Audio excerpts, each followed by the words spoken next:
بسم الله الرحمن الرحيم. الحمد لله رب العالمين، والصلاة والسلام على خاتم الأنبياء والمرسلين نبينا وحبيبنا وقائدنا محمد بن عبد الله عليه الصلاة والسلام. أما بعد، السلام عليكم ورحمة الله وبركاته. كل عام وأنتم بخير. سند وناكسن iyo Ramadaan wanaagsan daawadayaal meel kastoo joogtaan. Kusoo dhawaada barnaamij insha Allah taala bisha barakeysan Ramadaan aan ugu talagalnay oo inaga qayb qaadan doono sheekheena Sheekh Al-Misxaaji Yaxya Ibrahim. barnaamijkan haddii ilaahay yidhaahdo waxaa ku saabsanaan doonaa tafsiirka aayado ka mid a qur-aanka ilaahay subxaanahu watacaala 30 aayadood oo ka mid a kitaabka ilaahay ayaynu barnaamij kasta hal aayad haddii ilaahay yidhaahdo soo qaadan doonaa. sheekha ayaynu cilmigiisa aadka u badan ka faa'iidaysan doonaa. sidii dhaqanka inoo hayd waxaad sheekha uga barateen barnaamijyadii diinta iyo nolosha inuu in fara badan nagala soo qayb qaatay. marka koobaad iyo ogolaada inaan soo dhaweeyo sheekha barnaamijka kusoo dhawo. جزاك الله خير. لكن الله خير شيخ المسان سيدان داودياشا وتلماني مالين بآيات من إن شاء الله تعالى رمضان تهدي إلهي لحظه هاي نسوق قادن دونا برنامج كندي كوبات بنقول دونا آيات أوجه الرئيسين نسوق قادن إلهي سبحانه وتعالى كتاب كيس القرآن كوحى وكيري ومن يضلل الله فما له من سبيل. آيات القرآن كا أي نقيبت كوبات برنامج كنا أي نسوق قادن دونا مركب كوبات آيات سمعنا هي جمحوي هاي. بسم الله الرحمن الرحيم. الحمد لله رب العالمين، والصلاة والسلام على أشرف المرسلين وعلى آله وصحبه وسلم، وبعد. السلام عليكم ورحمة الله وبركاته. بعد أعوذ بالله من الشيطان الرجيم. إلهي محكم كتنزيل كيس وحا وكل يهي ومن يضلل الله فما له من سبيل. عد إلهي سبحانه وتعالى باضي كيالو جد أي كهنونان ملهب إلهي لي سبحانه وتعالى. وإلهي وحا وكشيغ يا آيادا هنونك إنه من الله يهي هدايته من الله إنه تعالى سبحانه وتعالى. قفكي إساقو جدك هدايدا كبيرا باضدا باطل كقاتانا فما له من سبيل. جد توصن إنانو كهنونين أما آنو محيطولي إلهي سبحانه وتعالى مرنين أيو لهي إنه شيء قاعد. نعم. لكن الله خير شيخ المسان مركا أيضا وإلهي سبحانه وتعالى عدو لنتا إناني عدها نساجرين وإلهي سبحانه وتعالى كجور رميه مركا كوباد محينو كفائدي سننا. آيادني آيادا كلا أولا معنى يذا وحينو شيء جيان سؤال آد أقطر جريتان كآدمها لفعة أي بعضي ayay aayadani fasiraysaa ama ay ka jawaabaysaa oo ah insaanku maalintuu dhulka yimid ilaa yowmal qiyaamaha uu dhici doono insaanku waxa uu raadinayay ama uu daba joogaa waxa la yiraahdo as-sacaada. qofku inuu noqdo qof saciid ah oo nolosha uu ku helo xasilooni iyo nabad nafsi ah oo gunta hoose uu ka xasilo oo uu ka dego ayuu aadamuhu raadinayay. wax allaala wixii aqoon uu helay, wax allaala wuxuu buug qoray, wax allaala wuxuu tix iyo gabay tiriyey, wax allaala wuxuu gidaar ku xardhay, wax allaala wuxuu dagaal awgii u galay ina aadani wax isku biyo shumanaysaa inuu sacaado inuu helo. aayadana ka jawaabaysa marka aayadda marka waxay leedahay ومن يضلل الله فما له من سبيل. قفك جدك هنونك كالليحذا إنانو بوليغي سلك دلك ديغينين ونو حسيلينين أي آيداني كجواب. وأن هذا صراطي مستقيما فاتبعوه ولا تتبعوا السبل فتفرق بكم عن سبيله ذلك وصاكم به. أي الله سبحانه وتعالى وأن هذا صراطي مستقيما.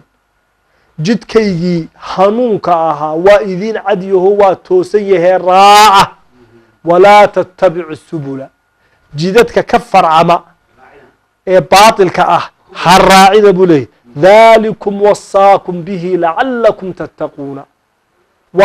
وحوية ودردارا الله إلهي دردارا كيس وحا كمذ ذلكم وصاكم به. إناد جدكا توصل إناد راعدان وطني لدكو طني آيادا هورين مانتا عينو هايني أي فصير سايو ومن يضلل الله فما له من سبيل. سبيل كين رعنا مركا وأن هذا صراطي مستقيما فاتبعوه. waxaa inoo sii sharxaya xadiidkii ibnu jaabir ee uu nebigu sal slam saxaabada isagoo maalin la joogo waddada marna afkuu kala hadli jiray nebigu sala allahu alayh wasalam, marna si uu macnaha ugu soo dhoweeyo ayuu u calaamadin jiray. markaasuu khad dheer ayuu dhulka jeexay, markaasuu yidhi haadaa siraatu llahi, wakaa jidka ilaahay iyo hanuunka ilaahay. waddadaana wuxuu ka jeexay waddooyin kaloo ka farcama ayuu ka jeexay. markaasuu yidhi kuwaasina waa subulkii shaydaanka, ha raacina buu nebigu sala allahu alayhi wasalam. idan waman yudlil illaahu famaa lahu min sabiil. waxa ay aayaddaasi ay ina leedahay xasilidda iyo xasiloonida iyo sugnaansha aadamigu waxay ku jirtaa wa ana hada siraaطii mustaqiima faاtabicuuh. nacam, jazaak allah khayr sheekh. marka wadooyinkaa laga jeexay aayaddaa imika ugu dambeysad akhrisay, wadooyinkaa uu nebigu ka jeexay alayh isalaatu wasalaam waa shahawaadkii nafta ee qofku dunuubtii waaweyneeda la gelayay ee uu qofka ka leexinayay dhabadaa toosana ilaahay. waa hawadiisi, waa hawadii qofka, waa naf jacayl, waa adduun jacaylkii, waa ubad jacaylkii, waa kursigii iyo mansibkii jacaylkiisii iyo xaqa kaa indha tira hawadaada oo aad la ciyaartid oo aad diidid inaad hogaansanaatid atawali can aayaati illahi wa can aayaati rasuuli llahi sala allahu alayhi wasalam. marka aayaadka ilaahay kuwa caddaadaan iyo xukunka nebi maxamed sala allah slam aad diidid dan gaarood leedahay awgeed, marka aad ka dalbatid gurmad iyo hiil allah waxaan ahayn subxaanahu wa tacaala, markaad diin ka dhigatid waxaanu nebi maxamed sala allahu alayhi wasalam diin aanu intaasoo idil waa wadooyinkaa jidka marka mid kasta aad raacdaaba waxay kaasii fogeynaysaa xaqii ilaa aad soo noqotid oo meeshii aad ka luntay dib aad ugu soo noqo. jazaak allah khayr sheekh almisaan. aayaddan waxay tilmaamaysaa tir waa hanuunka. marka koowaad yaa wax hanuuniya. qur-aanku wuxuu inoo sheegay nebi maxamed sala allahu alayh wasalam markuu ka hadlayay laba hanuun buu qur-aanku inoo sheegay. hanuun waxaa la yidhaahdaa ilaahay gaarkii u leeyaho cid kale aanay la lahayn. waxaa la yidhaahdaa waa hanuunkii tawfiiqda.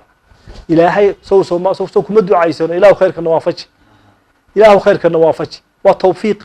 tawfiiqda ilaahay baa leh oo inaka laa tahdii man axbabta walaakina allaha yahdii man yashaa.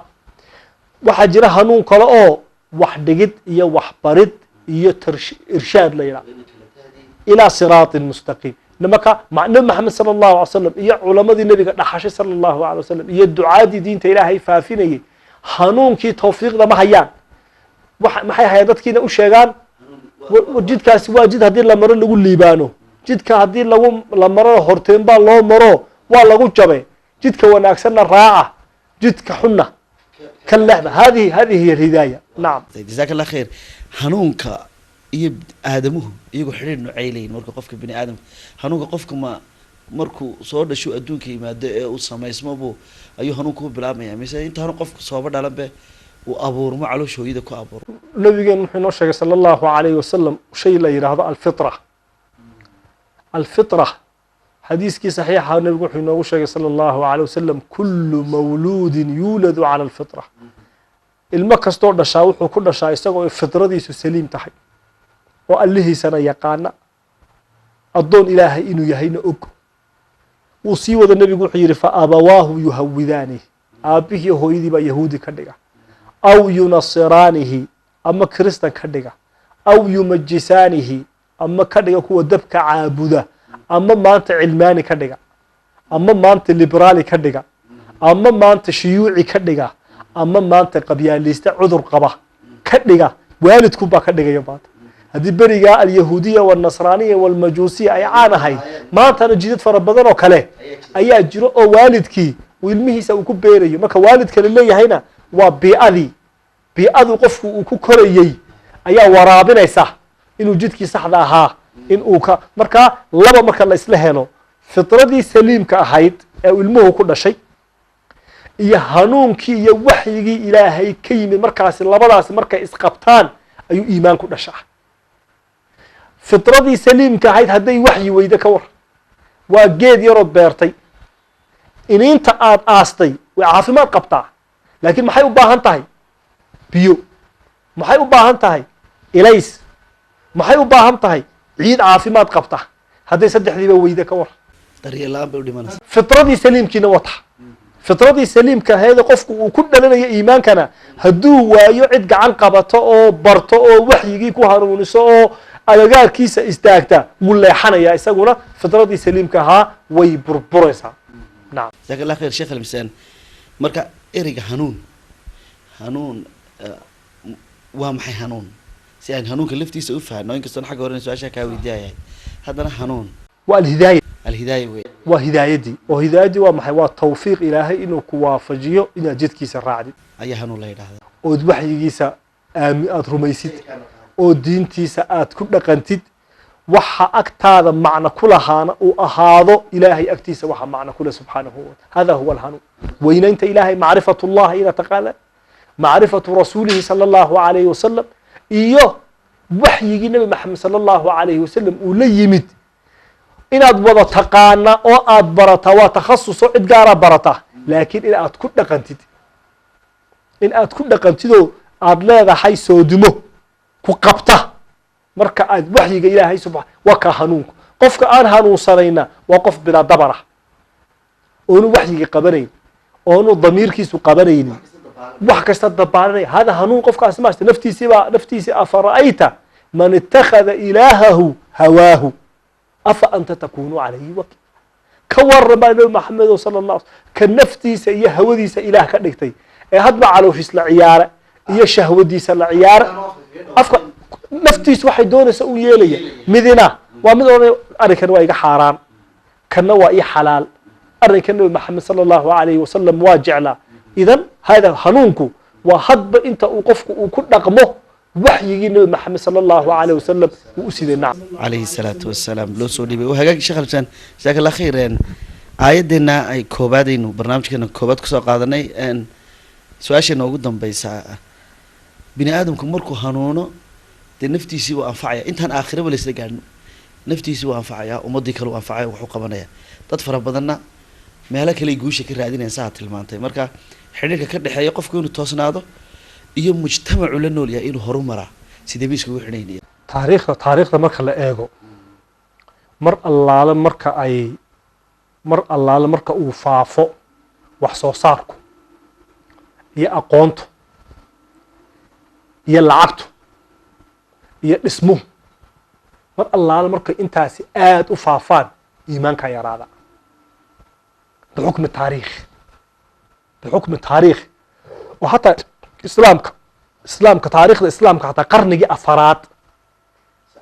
afaraad oo adduunka uu faafay xooluhu ee ay maktabaduhu faafeen aqoonta islaamku ay aad u faaftay aqoontii Greega iyo cid walba la calaliyay ha waxay ahayd quruntii ugu cibaadada yaraad bay ahayd waa quruntay soo bixi doonaan suufiyadu ay dadka hore adduunka laga tago adduunkii baa ina lugooyay adduunka zuhdiga dadka loogu yeeri doono ay maxay toona waana sabab kamida sababaha dawladaha rida kalla innal insana la yatgha goorma arra'ahu istaghna waa markuu shilimaad isku hubsan mar allaala markay tiknoolajiyadu iyo wadooyinku iyo biyuhu iyo beeruhu iyo aqoontu iyo cilmigu iyo daarad dhaadheer iyo bangiyo mar allaala markay isku buuxsanto waa marka uu insaanku ka durko al-iimaan wal wahyi waa marka uu ka durto sida awgeed qarnigii 19aad ee miilaadiga ahaa waxa la yiraahdaa waa qarnigii ay Yurub iyo reer galbeedku ay xagga aqoonta maadiga ah ay talaabo dheer ay qaadeen ay culum badan la helay waa xilliyadii ay falaasifadii reer galbeedku ay ku dhawaaqeen ilaahay maatuu dhintay ilaah cusub oo science la yiraahdo dhashay waa tiknoolajiyadii iyo culumtii la helay baa keentay inay maxay toonay waxa yiraahdaan oo wuxuu ahaa qarnigii ay yiraahdeen waanu kaaftoomnay Descartes iyo ragga Faransiis ragga Nietzsche ragga Jarmalka waxay ku dhawaaqeen yiraahdeen diin dambana uma baahnin waxyi dambana uma baahnin ay aad loo faafiyay qarnigii 20aad ayuu qooqaas iyo kibir jabay waa markii dagaalkii koowaad iyo dagaalkii labaad ay dhaceen ay dhowr 20-30 milyan oo qof ay dhinteen 130 dagaal ayaa dhacay qarnigii 20aad keligii 130 dagaal mid yar iyo mid weynba leh ayaa dhacay deedna shock buu noqday qarnigii 20aad qarnigii 19aad aqoontii la sheegtay iyo falsafadii iyo sociologigii iyo aqoontii la helay qarnigii 20aad waa lagu hungoobay waa lagu hungoobo markaas waxaa bilaabatay dhamaadkii qarnigii markay naga tegay dib u soo noqosho dib loogu soo noqdo qiyamkii diintii spiritualkii waxyigii falsafadii in maxay tolo in loo akhriyo waxaan kaga baxaya markaa qarnigan maanta aynu ku jirno waxa isku raacay reer galbeedku inuu yahay qarnigii diimaha sabab baahiyihii aadamaha ayaa laga qabtiri kari waayey baahiyihii aadamaha technologiyadii iyo wixii la helayay iyo culuumtii la helayay way ha qabtiri kari waayeenoo way ka jawaabi kari waayeen wax walba waan haystaayo muxuu isku dilayaa inanka dhalinyarada ee isbulishkii muxuu isku daldalayaa isku dabayaa maxay Sweden iyo Denmark iyo Finland ay u noqdeen wadanada ugu trade-ka sareeya dadku ay isku maayna yihiin wadanada ugu barwaaqaysan adduunka marka tiknoolajiyada reer galbeedku waxay ka jawaabi kareen waliba waxa islaynaya waa dhalinyaro ayaa isdaldalay daaqadaha iska soo tuuraya heer wadanadaas ay gaareen inay hubeelo u sameeyaan qofku inaanu si xanuun badan isku dilina kiniin lagu dedejiyo oo laga soo ansixiyay maxkamadii la yiri qatlu rahma way kulli way isdilayaan yaanay tareen isku dhigeen kiniin iyo irbad yaro dedejiya hanu sameeyno waxay maanta inaga wadanada muslimiinta aynu joogno arrinkaas ma jiro ma hayno ma aynaynu sabool nahay oo inaynu nolosha meel sare aynanu kaga jirin maxaa keenay markaa waman yudlilillahu fama lahu min sabiil in allah inta doonto adduunka ilbaxnimo ka gaar in aqoonta lacagta doontahay haddaanay laabtaada diin iyo waxyigi ilaahay aanu ku jirin ma degeysid mana xasilaysid jazaak allah khair sheekh nafsi waa waxyaalaha keenay in nimanka cilmaaniyada ama diinka cararka ilaalinaya sida imika oo madaxda ugu waaweyn David Cameron oo kale uu wargeysada ku qoray diinta loo soo noqdo oo dadka u soo noqdaan inay diinta kristanka hay practice gareeyaan oo maalimahan ugu dambeysay ay jaraa'idadu ay qorayeen buug baka imika safarkii ugu dambeeyay Finland maktabada Finland baan tagay buug baan akhriyay weyno 800 oo page waxa la yiraahdaa age of secularism zamankii diinka cararka Charles Taylor nin la yiraahdo qoray Charles Taylor wuxuu maanta reer galbeedka u joogaa martabadii ay Mama Teresa islaamtii kristanka 40 sano ka faafinaysay Hindiya ilaa markii dambe lagu daray qiddiisiinta Vaticanka sanamada la suray darajada spiritualka ka gaadhay ayuu Charles maanta ka joogaa buugaas u qoray su'aal buu ka jawaabaya wuxuu leeyahay Yurub way gaalowday diintii kristaanka way ka gaalowday price-ka aynu bixinay waa maxaynu u gaalownay buu ninkaasi ka jawaabay maxaynu kiniisadii ugu gaalownay aynu wax walba uga baxnay 900 oo page bay ku kaliftay Charles Taylor inuu ka jawaabo oo yiraahdo price-ka aynu bixinay uma dhigmo diin la waxa aynu maxay tolo ku dhacnay maanta marka ata waxaan aad u jeclaan lahaa ragga durmaanka u qaraacaya wadanada muslimiinta maanta inay iskuulkii secularka ay ku sii socdaan inay buugaagta akhriyaan oo eegaan meel lagu hungoobay inaanay ummadooda sahay aanay mar dambe aanay u rarin وهاجاج أدي أدوات شيخ رسول الله سنتهاي داوديال إنت حكيسو جبنا برنامج كني هنو كجهل لنا تفسير كآياتها قرآن كقيبتي زي كوبات تانية كورنتي دمبه أنا جاي شيخ ألمس يكمل ردو نوجه قاعد في التعاون السلام عليكم ورحمة الله وبركاته.